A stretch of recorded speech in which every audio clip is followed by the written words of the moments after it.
신약성경 사도행전 2장 38절에서 47절까지의 말씀입니다. 신약성경 사도행전 2장 38절에서 47절까지의 말씀을 다 함께 합독하도록 하겠습니다. 베드로가 이르되 너희가 회개하여 각각 예수 그리스도의 이름으로 세례를 받고 죄 사함을 받으라. 그리하면 성령의 선물을 받으리니 이 약속은 너희와 너희 자녀와 모든 먼 데 사람 얼마든지 부르시는 자들에게 하신 것이라 하고, 또 여러 말로 확증하며 권하여 이르되 너희가 이 패역한 세대에서 구원을 받으라 하니, 그 말을 받은 사람들은 세례를 받음에 이 날에 신도의 수가 3,000이나 더하더라. 그들이 사도의 가르침을 받아 서로 교제하고 떡을 떼며 오로지 기도하기를 힘쓰니라. 사람마다 두려워하는데 사도들로 말미암아 기사와 표적이 많이 나타나니, 믿는 사람이 다 함께 있어 모든 물건을 서로 통용하고 또 재산과 소유를 팔아 각 사람의 필요를 따라 나눠주며 날마다 마음을 같이하여 성전에 모이기를 힘쓰고 집에서 떡을 떼며 기쁨과 순전한 마음으로 음식을 먹고 하나님을 찬미하며 또 온 백성에게 칭송을 받으니 주께서 구원받는 사람을 날마다 더하게 하시니라. 아멘. 할렐루야. 오늘 뭔가 이상하죠? 제가 밑에 있고. 오늘은 우리 봉산성결교회 101주년 창립기념 주일입니다. 그리고 오늘 오후 예배는 우리 봉산성결교회 미래인 우리 청년들이 찬양 예배로 준비하게 되었습니다. 사랑하는 성도 여러분, 오늘 우리 청년들이 이 자리에 모여서 함께 찬양을 했는데 여러분들이 모르는 찬양도 참 많이 있으셨죠. 그랬을 텐데 같이 청년들을 격려하는 마음에, 또 교회가 부흥되고자 하는 마음에 함께 하나님 앞에 찬양하신 여러분들을 정말 축복합니다. 우리 청년들이 오늘 부른 이 찬양의 곡들을 이렇게 보면은 청년들이 무엇을 바라는지 여러분들이 찬양하면서 느끼실 수가 있을 것입니다. 우리 청년들이 무엇을 바라는 것 같은가요? 우리 청년들, 맞습니다. 부흥입니다. 부흥. 부흥을 바래요. 참 눈물겹지 않습니까? 이 청년의 시절 바라는 것이 너무나도 많을 거예요. 바라는 것이 너무나도 많을 텐데 그 세상의 모든 것이 아니라 지금 부흥을 부르짖고 있어요. 부흥이여 다시 오라. 부흥이여 다시 오라. 그러면서 우리를 사용해 달라고 이렇게 부르짖으며 찬양하며 하나님 앞에 기도를 올려드리고 있는 것입니다. 성도 여러분, 부흥은 다시 태어나는 거예요. 하나님의 자녀로 거듭나는 성령의 역사가 있어야 됩니다. 성령의 역사가 임하면 숫자적인 부흥도 따라오게 되는 것입니다. 근데 여러분, 지금 우리가 살고 있는 이 시대는 어때요? 갈수록 하나님을 믿는 자의 수가 늘어나고 있나요? 아니잖아요. 갈수록 믿는 자의 수는 늘어나야 되는데 믿는 자의 수는 점점 어떻게 되죠? 늘어나는 것이 아니라 줄어들고 있는 정말 이상한 시대 속에 우리가 살고 있어요. 성도 여러분, 이 부흥이라는 것은 정말 어려운 거예요. 부흥은 죽을 만큼 어려운 거예요. 부흥이 쉽다면 모든 곳에서 부흥이 일어나겠죠. 여러분, 제가 목회를 할 때 한 10년 전에도 이런 이야기가 있었어요. 10년 전, 지금부터 한 10년 전인데 그때에도 뭐라고 이야기하냐면 지금의 숫자를 유지하는 것만 해도 목회를 잘하는 것이다. 지금의 숫자를 유지하는 것만 해도 목회를 잘하는 것이다 라고 이야기가 나왔습니다. 유지하는 것도 어렵다는 거예요. 부흥은 어떻게 이루어지느냐? 한 알의 밀알이 되어 누군가의 희생이 있어야지만 열매 맺게 되는 것이 부흥입니다. 근데 그 한 알의 밀알은 누가 되어야 될까요? 누가 되어야 될까요? 나 빼고 당신이 밀알 되십시오. 나 빼고 당신이 하십시오. 그 한 알의 밀알은 내가 되어야 되는 것입니다. 여러분, 오늘 우리 100일주년을 맞이해서 정말 맛있는 식사도 우리 교회에서 대접해 주시고 너무나도 감사했어요. 그 희생이 있었죠. 여러분, 이 시간 우리 이렇게 한번 고백해 볼까요? 내가 따라해 보세요. 네, 죄송합니다. 내가 한 알의 밀알입니다. 아멘. 내가 바로 하나님의 미랄입니다. 성도 여러분, 부흥은 어디서부터 시작되냐면 나로부터 시작되는 거예요. 나로부터. 그런데 안타까운 것이 있어요. 안타까운 것은 무엇이냐면 모두가 그 하나의 미랄이 되어야 되는데 모두가 그 하나의 미랄이 되려고 하지 않는다는 것이 정말 안타까운 것입니다. 그래서 많은 곳에서 부흥이 일어나지 않고 있어요. 사랑하는 성도 여러분, 지금 이 대한민국에 청년의 복음화율이 얼마인지 알고 계십니까? 청년들의 복음화율 많이 들어서 알고 계시죠? 3%대요. 3%. 3%. 100명 중에 3명이라는 거예요. 여러분, 지금 청년들이 지금 이 자리에 나와 있죠? 오늘 여러분 앞에서 찬양으로 나아가 우리 청년들이 그 3%에 해당하는 청년들이에요. 우리 교회에 많은 성도들이 있잖아요. 여러분 청년 예배 관심 있으신가요? 관심 있으신가요? 네, 감사합니다. 그런데 대부분 내 자녀가 청년이 아니거나 나와는 상관없으면 별 관심이 없어요. 그런데 우리 청년들은 이 3%에 해당하는 우리 청년들은 지금 교회를 내 몸처럼 사랑해서 교회를 지키고 교회를 위해서 헌신하고 있는 청년들입니다. 어떻게 해서든 오늘 찬양에서 보셨잖아요. 어떻게든 청년부를 부흥시키겠다고.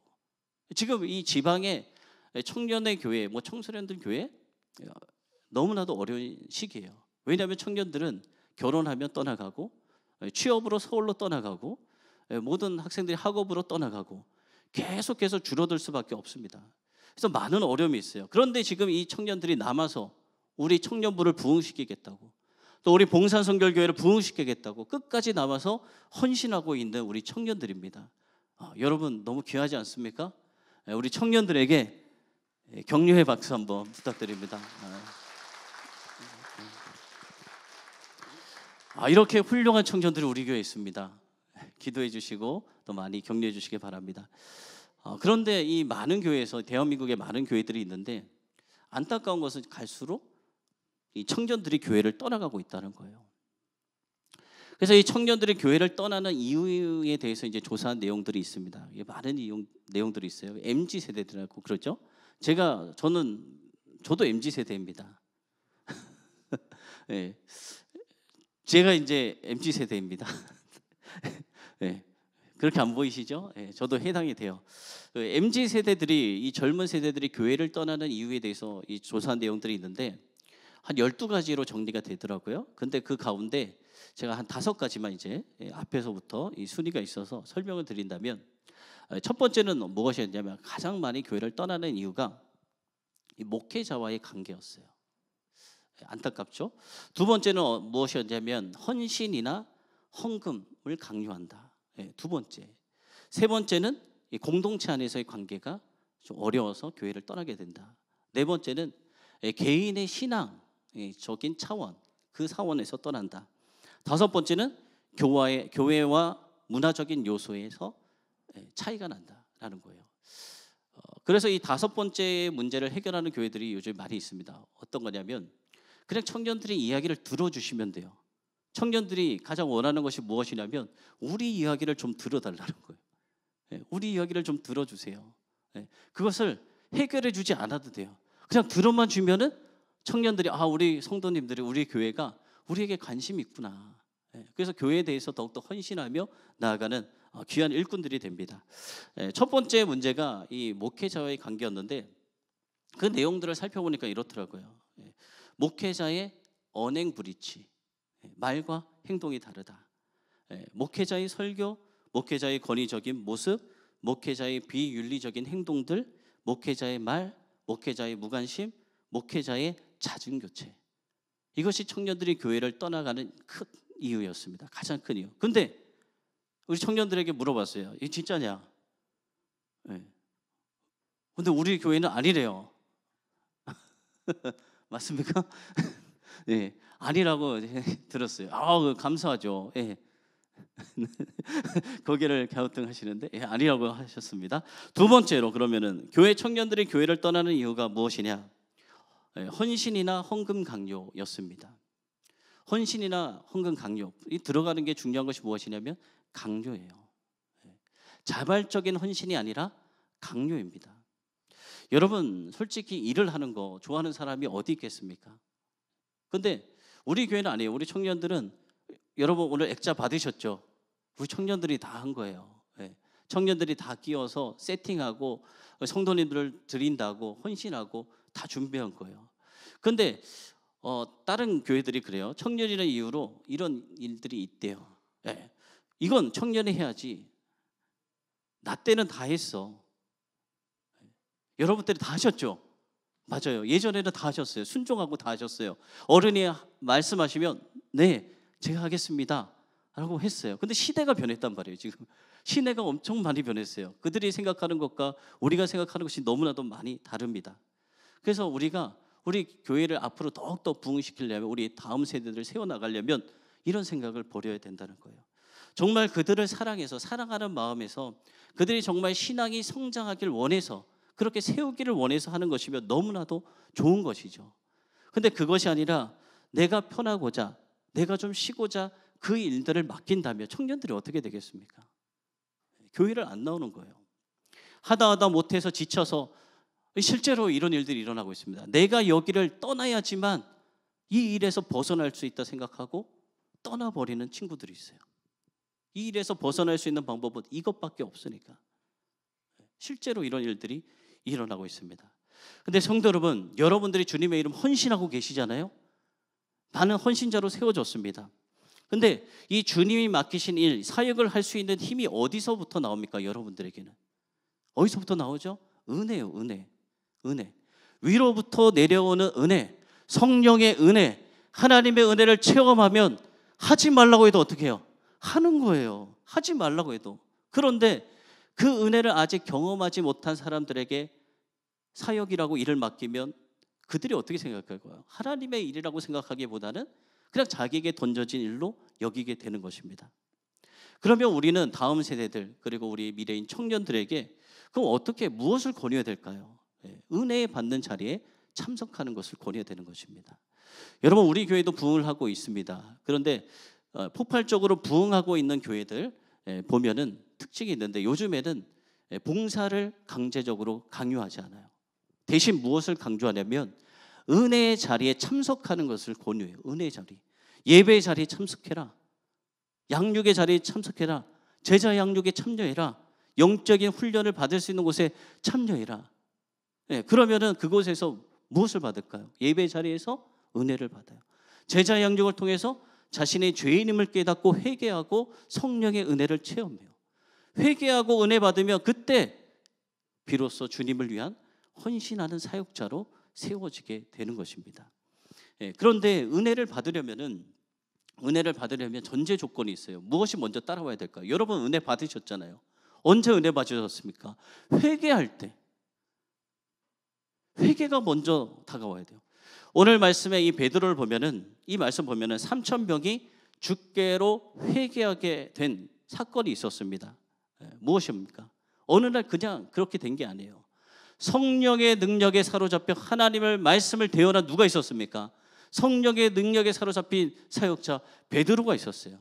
그래서 그 베드로가 성령의 능력으로 담대하게 십자가의 사건을 선포했을 때, 그 구원자로 오신 예수님을 십자가에 못 박아 죽게 한 우리가 죄인이라는 것을 선포했을 때 그 많은 사람들이 어떻게 했습니까? 찔림 받았어요. 찔림. 죄인이라는 것을 깨닫게 된 거예요. 그래서 어찌할꼬 하며 그들이 묻고 있어요. 그때 베드로가 그들에게 무엇이라고 이야기했냐면 세례를 받아라 라고 이야기합니다. 여러분, 세례가 무엇이냐면 그리스도를 믿어 그리스도와 하나 되었음을 교회 앞에 공개적으로 선언하는 거예요. 여러분, 신앙이란 무엇이냐면 마음속으로만 믿는 것이 아닙니다. 신앙이란 무엇이죠? 우리가 입으로 시인해야 되는 거예요. 그것이 바로 신앙입니다. 그리고 베드로는 어떻게 했느냐? 회개하고 세례받은 사람에게 하나님이 성령을 선물로 주시라라고 증언했습니다. 성도 여러분, 오늘 우리 청년들이 함께 부른 찬양 가운데 1907년 평양 대부흥운동, 그것을 찬양했잖아요. 평양 대부흥운동을 그리워하며 찬양했는데, 여러분 평양 대부흥의 운동이 어디서부터 시작한지 알고 계십니까? 그것도 바로 회개의 역사로부터 시작됐어요. 북한에서부터 목포와 모든 우리 대한민국과 전 지역을 불바다로 우리 대구의 봉사선결교회에 오게 된 이유도 바로 다 거기에서부터 부흥의 시작, 부흥의 열매로부터 이루어진 것입니다. 성도 여러분, 우리가 부흥을 갈망하는데 부흥의 답이 바로 이것입니다. 다른 것이 아니라, 본질적인 다름은 다른 데 있는 것이 아니라 부흥 열쇠의 비결은 바로 회개에 있었습니다. 회개하고 죄사함 받고 성령 능력 받으면 땅끝까지 주님의 복음을 증거하는 증인이 되는 것입니다. 이렇게 우리가 주님의 증인으로 살아가고 성령의 능력이 우리에게 나타날 때 오늘 말씀처럼 날마다 믿는 자의 수가 더해지는 놀라운 역사가 우리 봉산성결교회에 일어날 줄로 믿습니다.